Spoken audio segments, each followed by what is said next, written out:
we are approaching a very significant part of statistics today. Okay, we've been talking about some ideas about distributions and probabilities, right?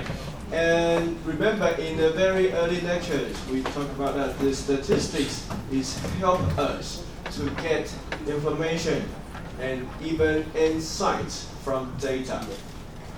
Okay, and suppose that we have the data. Okay, now we can do some descriptive statistics, descriptive analytics.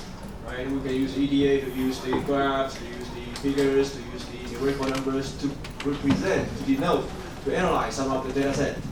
But the thing is, we would like to get more information about the population because we collect the data from the population and we got a sample. Okay, and now we know the pattern, we know the behavior of the sample, and how do we from here to get some more information about the population, right? And this is statistical inference. Okay, and we will meet a lot of challenging concepts. Some of them some of these ideas might be quite alien to you. Okay, because it requires you to have some patience and have some further understanding of this. I will try to explain this in several different ways. I hope you can understand this. And this is, well, traditionally in the elementary statistics, this part of the materials will be taught through heavy calculations, okay, heavy exercises, because they will ask, usually the professors or the teachers will hope that the students will get familiar with these ideas through practicing, through calculations. Okay, but I'm not going to do that because this is not the main part of this course. I hope that you can understand this concept first, and we will do some examples through Excel. Okay, but of course we will see some formulas, we will see some mathematical equations, but the thing is, the idea behind these mathematical equations. Okay, we will talk about 4 main themes today. Just time for a minute. First of all, we will talk about sampling distributions. Okay, we have already learned distributions. Yes, last week and week before, but now we are talking about sampling distributions. Okay, these words, well, we know these words separately, but these combined words, sampling distribution, has its own unique definition and meaning. So we will see what this means by sampling distributions. And then we will talk about the second idea is statistical inference. What does it mean by statistical inference?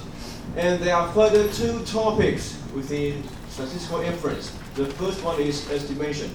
The second one is hypothesis testing. Okay, and these construct the main body of major statistics: estimation and hypothesis testing. Right? We hope that we can have some understanding about our population mean or variance or standard deviation, things like that. So we collect some data, we have some sample. We know how to calculate these mean and variance and standard deviation for our sample. But how do we use this information to estimate these characteristics of our population?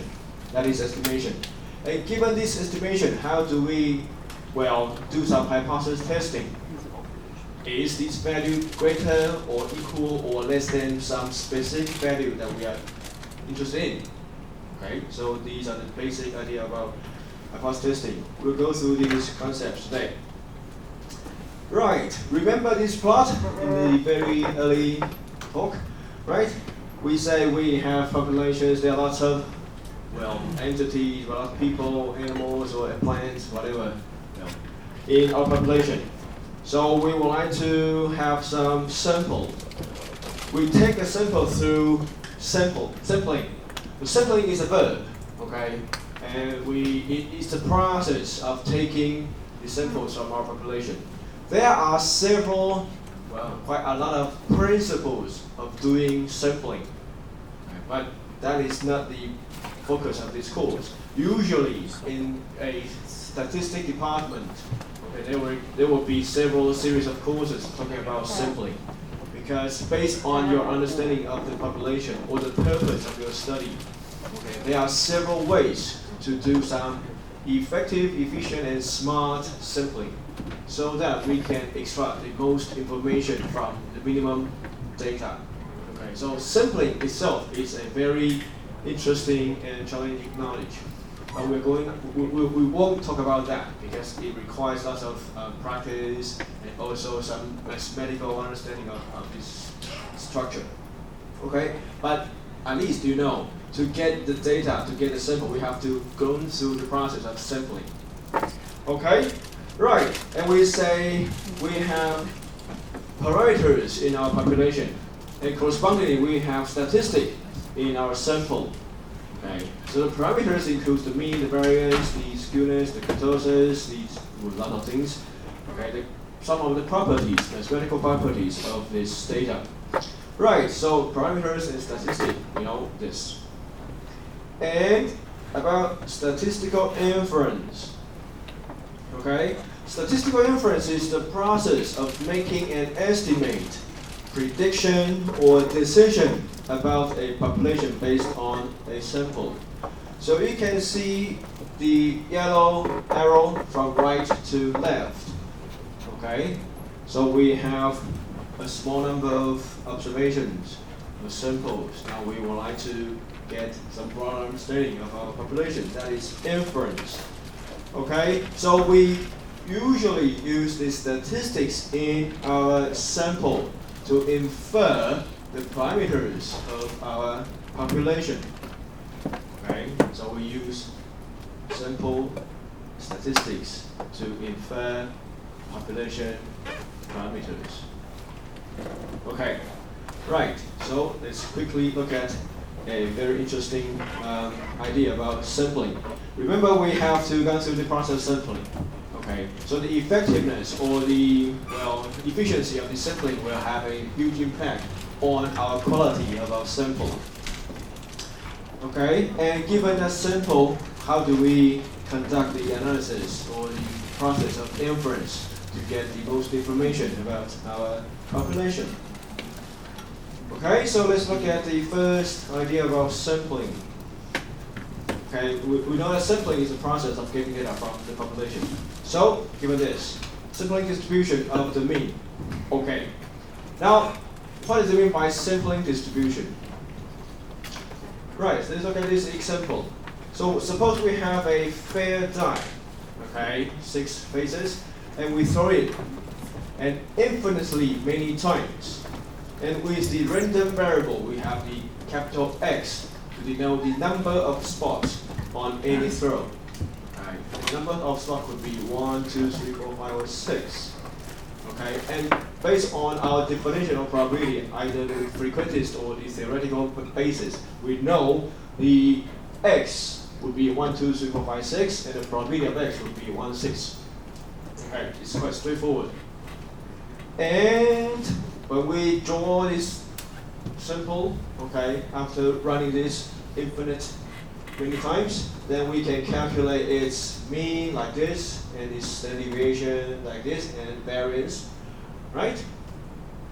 It's quite, we just apply the concept, the formulas we have last week. Okay, we can calculate the mean, we can the variance, the standard deviations.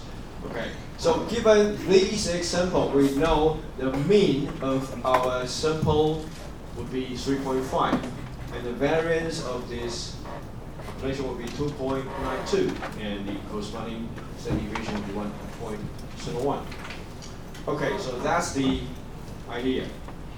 And if we play with this game with 2 dice, okay, and now the random variable would be the sum, or would be a sum, or the average. So now we have 2 dice, and we throw them randomly, infinitely many times. Okay, so we have our sample space like this. We have 36 possible combinations of these 2 spots, right, from 11 to 66. And if we would like to calculate the mean of these two spots, it could be 1, 1.5, 2, 2.5, 3, and up to 6, right? So we may have, well, suppose we have 36 possible samples or possible outcomes, and we translate them into the numerical values of the x bar of the mean. Okay, but now we can see directly from this table that the random variable of x bar will be, well, there won't be 36 numbers. Okay, we will have only 1, 1.5, 2, 2.5, and up to 6. So in this case, we have only 11 possible values of x bar. So it means that some of the values will have higher frequency of occurrence. Yes? Okay, so if we look at this table carefully and we transform them into the following chart and figure. Okay, so we can see that if x bar equals to 1 up to 6, and these will be the corresponding probability or relative frequency, right? So we can see that given this kind of experiments or random trials, the probability of having x bar equals to 1 is 1 over 36. And the probability of having x bar equals 2 would be 2 over 36. And 3, 4, 5, and up to 6 over 36. And it will be the value of 3.5. Yeah? And then it goes down. It likes a triangle and or a mountain, whatever you like to say. Right, so we understand that if we throw 2 dice, okay, randomly, and calculate the mean of the spot, and we will see a distribution like this. Okay, right. Remember I said this is a distribution of x bar. X bar is the mean of the 2 dice. Right. And can you see that this is a very interesting distribution because the outcome, there are 11 possible outcomes and they don't have the same probability to be selected. The probability of appearance are not the same. Okay, some of them are having higher probabilities than the others. And this is called sampling distribution. Okay? And such sampling distribution has the mean like this. We use mu on the script x bar to denote this is the mean of its sampling distribution. The mean is still the same, okay, as the previous one, 3.5, right? But we can see that the variance and the standard deviation becomes smaller, right? Because this is the behavior of having this kind of symmetric distribution. In the first example, we have the uniform distribution. Each possible outcomes have the same probability of 1/6. Okay? But if we throw 2 dice at the same time, then we got this distribution. So you'll see we have a divided by 2 somewhere. Okay? Because the probability here, this is not the same. It's not the same. Okay? So if we look at this equation carefully, in the previous one, the probability here, the first part is always the same, 6 minus 3.5. The mean is 3.5, is okay. But the probability, this part, we have 6 items here. Okay? But in the second example, we have 11 items. 11 items. Right? Okay? From 1 to 1.5 to 3 and then 6. So that means if we throw these 2 dice infinitely many times, and our distribution will like this. The mean of their spot will look like this. Okay? Right. So what about if we throw 3 dice and 4 dice? and you will see that the distribution will be more complicated. Okay, because the possible values of such random variables will increase, and the probability of these values to appear will not be the same, because some of the values in the middle will have a higher probability to appear, right? Because the combinations of producing such middle range values will be higher. The number will be higher, right? So you will see that the distribution will be more like centralized. Okay. So this is the interesting behavior of sampling distribution. Sampling distribution. Okay. So let's imagine that these two dice are not thrown simultaneously. We throw them sequentially. Okay. So it is like that we try again and again. Right? We'll sequentially do our sample. Okay. So if we take our sample sequentially or simultaneously, we will get the same sampling distribution. Right? And remember when we say, well, if we take samples from our populations, we may either take a lot of samples at one trial, or I can sequentially take several different samples. And remember something we call replacement sampling, right? Yeah. So that will create a sampling distribution like this. So let's move on to the third definition. Okay. So sampling distribution. Suppose that the population parameters are fixed. Okay. This is a underlying fundamental assumptions in statistics. So population parameters are fixed, but usually unknown. So you would say the population parameters are fixed but unknown. And the sample statistics are not fixed and have their distributions, right? Because every time I throw the dice or I do an experiment, random experiment, and I will have a different outcome. This is the behavior, natural behavior of the random variable. Okay, so I will obtain a different outcome. And I keep collecting these different outcomes. That means the behavior or the sample statistics will change depending on my sample. Yeah? You have seen these already. You have seen this.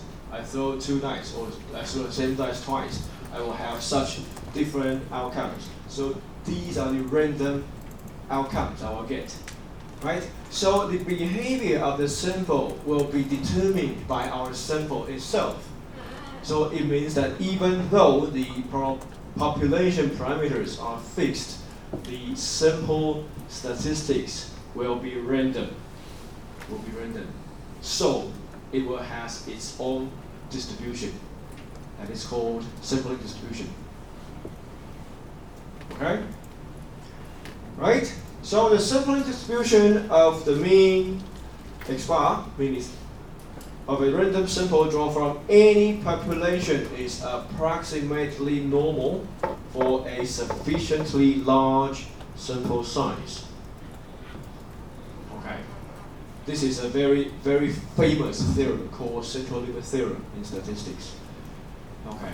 It means that regardless of the distribution of the population, okay, if our sample are collected repeatedly in some rational ways, okay, as long as we have a sufficiently large sample size, then the sampling distribution of the sample mean x bar will be approximately normal. Okay, this can be proved mathematically, but we won't do that. You know something called central limit theorem, and it's applied to the sampling distribution of the mean x bar. Okay, so it means that if I would like to know, well, how many, or the mean behavior, or the average number of the students within, well, say, high school students in Taiwan. Okay, and how many high school students in Taiwan? Hundreds of thousands, right? No, perhaps only tens of thousands. Okay, and well, it's not possible for us to collect all of the data from every student, right? I collect a sample. And I collect sample, I ask them, and I get the feedback, and I can calculate the mean of these values. Okay? And these values, well, if I take the sample from some students in Taipei and some students in Taichung, some students in Kaohsiung, the mean will be different, right? But if I have a sufficiently large sample, these X bar will create a normal distribution. Okay, regardless of the actual distribution of the population. Okay, this is a very, very important feature. Because of these central limit theorem and this approximately normal probability, so that we can do the statistical inference later on. Okay? Right. So, but in reality, population parameters are usually unknown. Yeah? We say, well, we assume it's fixed, but usually it's unknown. So how do we do this? So the idea is the statistical inference is a process by which we acquire information and draw conclusions about populations from samples. So we have data, we have statistics, calculate sample statistics, right? And we get the information.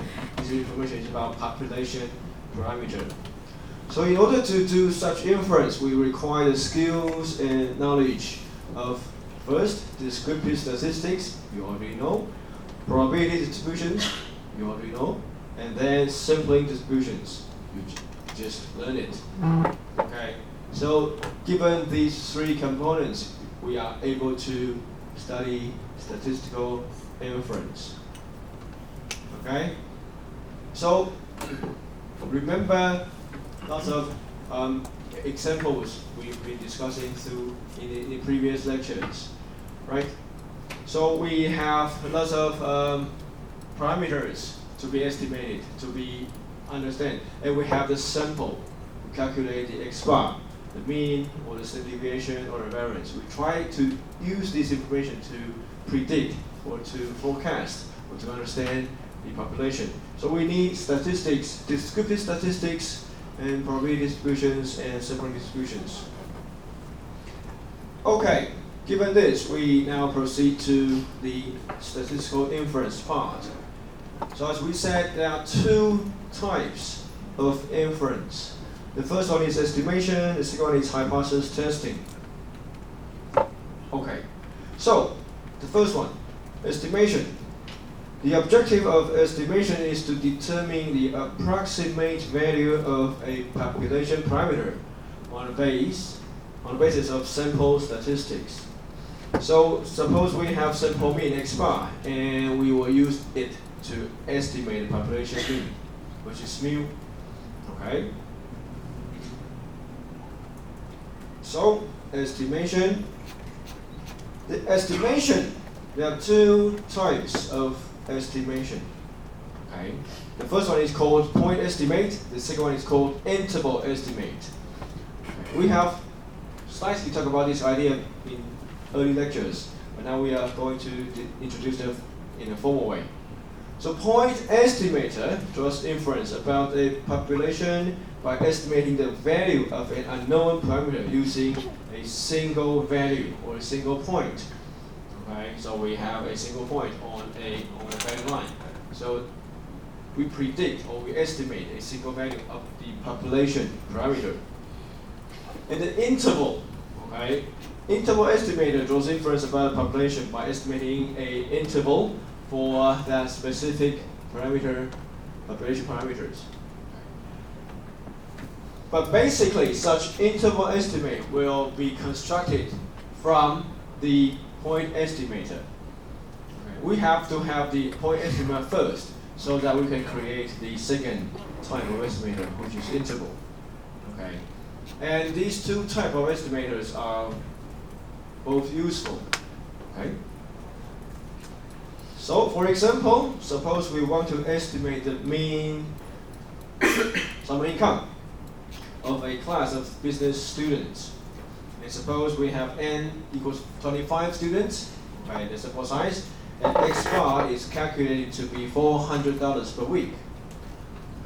Right? So if we have a statement like this, the $400 per week is a point estimate. And we may say, well, the mean income is between $380 and $420 per week.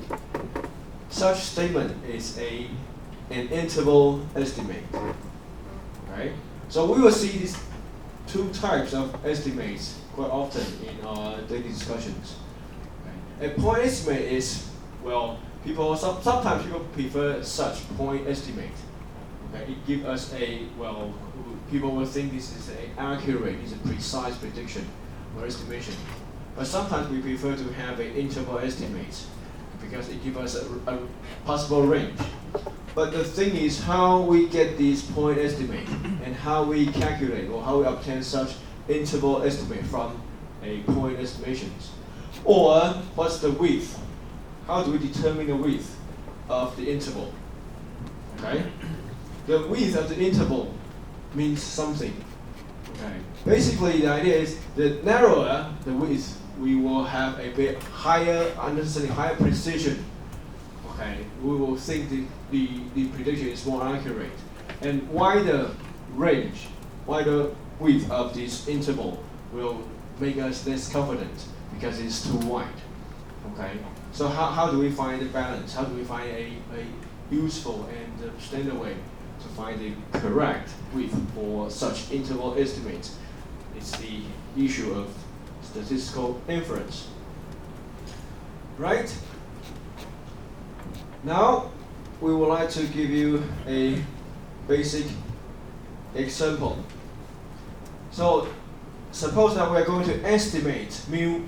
Mu is the population parameter. Okay? I think it's better to write down here. So we have population and the mean, we usually use mu, okay, and the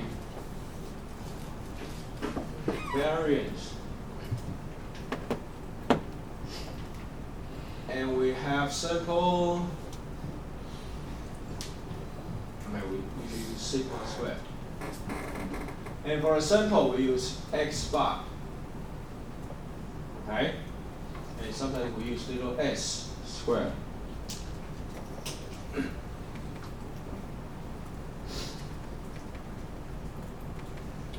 Okay, so for the population, we will say these two parameters are usually fixed but unknown.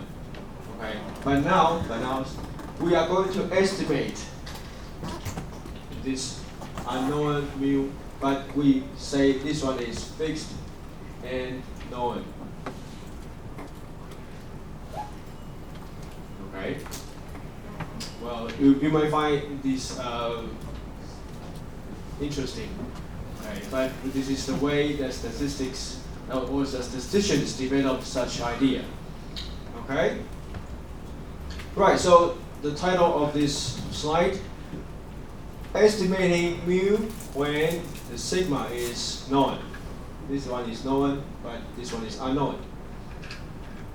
Okay, and remember this expression, the z, the standard normal distribution, right? And we have the alpha, we have the calculation, we have given you a Excel spreadsheet to help you calculate that, right? A distribution, standard normal distribution.